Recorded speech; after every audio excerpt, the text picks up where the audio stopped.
Here's the gadgets, Big Dave here, and my new tool that I picked up from Lidl is Parkside's very own multi-tool.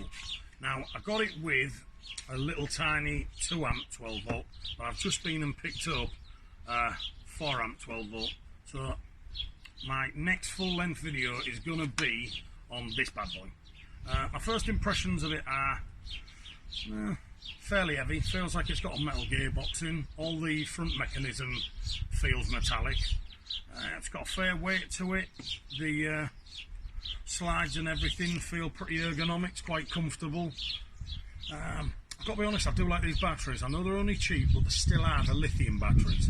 They are the, is it 850 cells, I believe? I might be wrong, I'll have to check that, but I will leave links there, and I will put all the details over there.